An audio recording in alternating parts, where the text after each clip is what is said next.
Okay, so let us now discuss the properties for divergence and curls. For that, if we assume let vector f and vector g be vector point functions, so these are given to be vector point functions, and phi is given to be scalar point function.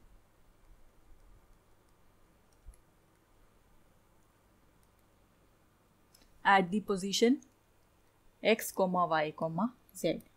Then the first property is del dot vector f plus minus vector g, that is equal to del dot vector f plus minus del dot vector g. So that means the divergence of the sum of two vectors is equal to the sum of divergence of two vectors individually. So this is the first property. The second property is that when you take the divergence of phi of vector f, that is equal to, so that means whenever you take the divergence of two quantities, one is vector, one is scalar, so that is equal to the gradient of phi, because phi is what? It is a scalar quantity. So you cannot perform the dot product here. So you have to take the gradient only. So this dot with vector f plus phi as such, the divergence of vector f. The third property is that whenever you perform the divergence of some gradient of phi, so this is equal to del square phi. Now this del square, this is another operator. So this del square, this is the operator which is defined in terms of double derivative. So it is del by del x square plus del square by del y square plus del square by del z square, and this is known as the Laplacian operator. This operator is very useful in many applications. For example, whenever you wanted to solve the heat equation, you will see this kind of operator here, right? In mechanical you will see this heat transfer topic, so there in heat equation you will see this operator. Moreover, in wave equations also this operator comes. So it is very important to know what is this operator. Okay, so next property is about curl. It says that whenever you take the curl of the sum of two vectors, so what is this equal to? This is equal to the curl of vector f plus the curl of vector g.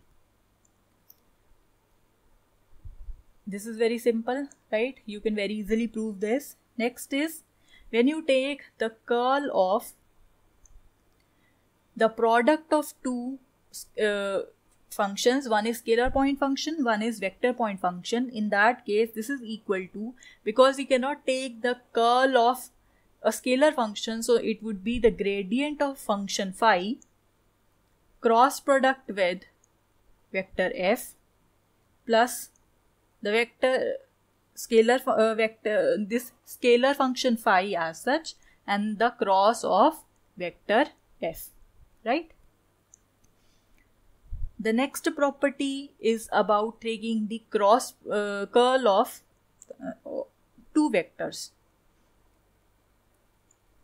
right? Curl of cross product of two vectors. Now this is equal to vector g dot, so this second vector comes out first. Now here the order matters very much, so you should be careful while writing this or using this property. So here it is equal to the second vector dot with the curl of first vector minus the first vector dot with the curl of second vector, right?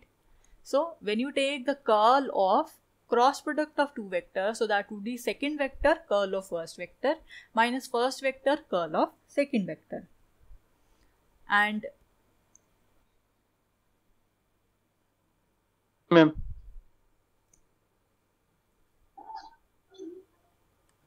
so here this property is whenever you take the del dot vector f cross vector g. So this is the result. That means you perform the you take the second vector as such, then take the curl of first vector minus first vector, then the curl of second vector. So this is this property. The next property, seventh property, that give you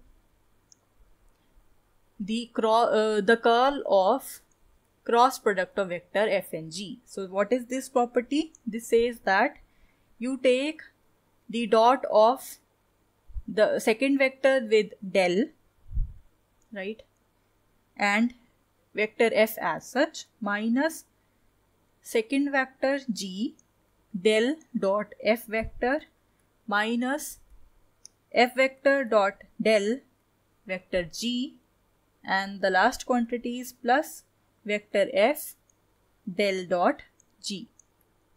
So you see, you have this quantity and this quantity with the order of f reversed, and then you have this minus of this and minus of this with the orders reversed, right? So this is your seventh property.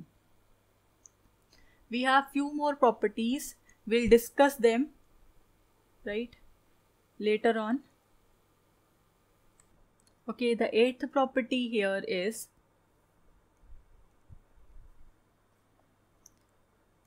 del of vector f dot with vector g. This is equal to vector g dot with del into vector f, whatever is the result, into vector f, plus vector f dot with del into vector g, plus the vector g cross with the curl of vector f plus the vector f cross with the curl of vector g. So this is the eighth property that we have.